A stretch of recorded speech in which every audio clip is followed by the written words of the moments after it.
Урматтуу окуучулар, 7-класстар үчүн алгебрадан видео сабагыбызды баштайбыз. Карантинде өтүрүп зерикип калбадыңыздарбы? Сабактын темасы ыктымалдуулук теориясына киришүү. Сабактын максаты окуучулар ыктымалдуулук түшүнүгүнүн маанисин, мүмкүн эмес окуя, ишенимдүү окуя, кокустук окуяларды айырмалай алышат жана аларга мисалдар айта алышат. Окуучулар ой жүгүртүүгө, өз алдынча иштөөгө үйрөнүшөт. Окуучулар онлайн сабактарга катышууга жана тапшырмаларды үйдө өтүрүп онлайн аткарууга үйрөнүшөт. Ыктымалдуулук теориясы математиканын бөлүгү. Бүгүнкү күндө ыктымалдуулук теориясы деп аталган математиканын бөлүгү бөлүп көрбөгөндөй өнүгүүдө. Ыктымал деген сөз эмнени билдирет?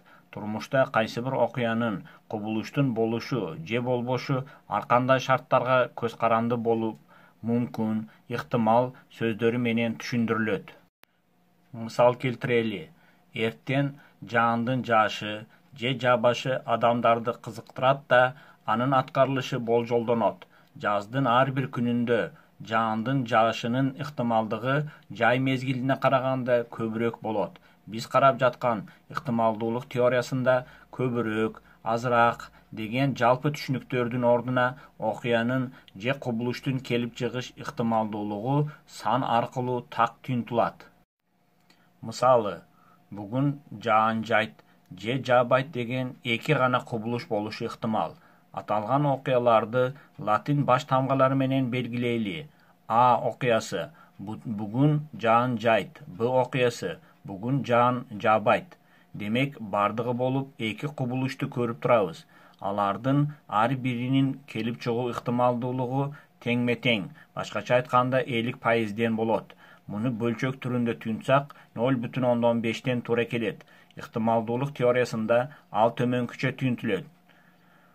А окуясынын ыктымалдыгы 0,5, Б окуясынын ыктымалдыгы 0,5. Турмушта окуялар 3 түрдүү болот. Мисалы, кыштын күздөн кийин келиши, бул ишенимдүү окуя.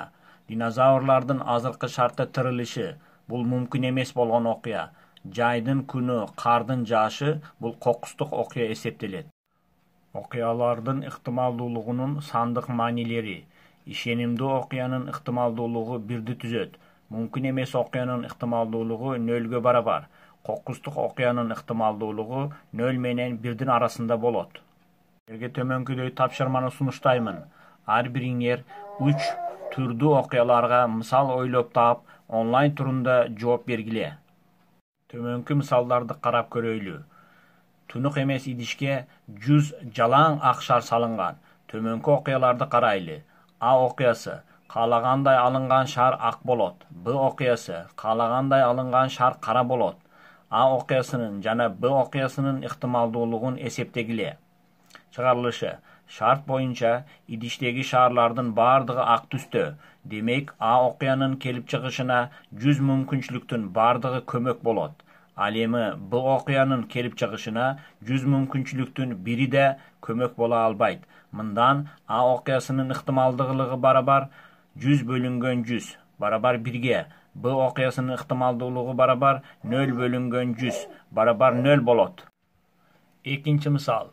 Тунук эмес идишке 55 ак жана 45 кызыл түстө шарлар салынган. Каалагандай алынган шар кандай түстө болушу ыктымал? Чыгарылышы: алынган шар же ак же кызыл түстө болот. Демек, бул мисалда каралып жаткан окуя кокустук окуя болуп эсептелет. А окуясы каалагандай алынган шардын түсү ак, Б окуясы каалагандай алынган шардын түсү кызыл. Маселенин шарты боюнча А окуясынын келип чыгышына 55 кошулган 45 барабар 100 мүмкүнчүлүктүн 55-и көмөкчү болот. Ал эми Б окуясынын келип чыгышына 100 мүмкүнчүлүктүн 45-и көмөкчү болот. Буларды төмөнкүчө жазууга болот. А окуясынын ыктымалдыгы барабар 55 бөлүнгөн 100 барабар 0,155. Б окуясынын ыктымалдыгы 45 бөлүнгөн 100 барабар 0,145. Ыктымалдуулуктун аныктамасын киргизебиз. А окуясынын ыктымалдуулугу деп, анын келип чыгышына көмөкчү окуялардын санынын бардык мүмкүн болгон окуялардын жалпы санына болгон катышын айтабыз. А окуясынын ыктымалдуулугу барабар m бөлүнгөн n сыяктуу катышта деп формула жазсак болот. Мында Эм көмөкчү окуялардын саны, ал эми N мүмкүн болгон окуялардын жалпы саны. Бул аныктамадан төмөнкү натыйжалар келип чыгат. Эгерде А окуясы ишенимдүү окуя болсо, анын ыктымалдуулугу 1-ге барабар. Анткени бул учурда M менен N барабар болот. Экинчи, эгерде Б окуясы мүмкүн эмес окуя болсо, анда анын ыктымалдуулугу 0-ге барабар болот. Анткени бул учурда M барабар 0 болот. Үчүнчү, эгер С окуясы кокустук окуя болсо, анын ыктымалдуулугу 0 менен 1-дин арасында болот. Ошентип, өтүлгөн окуу материалын жалпылайбыз. Окуялардын ыктымалдуулуктарынын эсептөөнүн жалпы ыраты.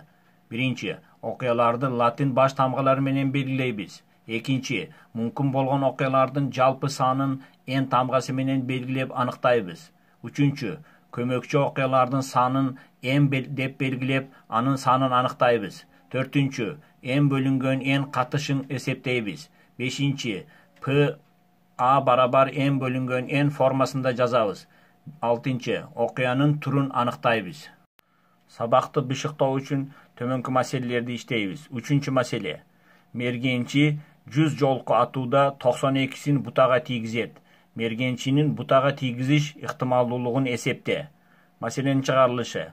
Эгер окуяны А окуясы деп алсак, бул окуя октун бутага тийгизиши деп эсептейбиз.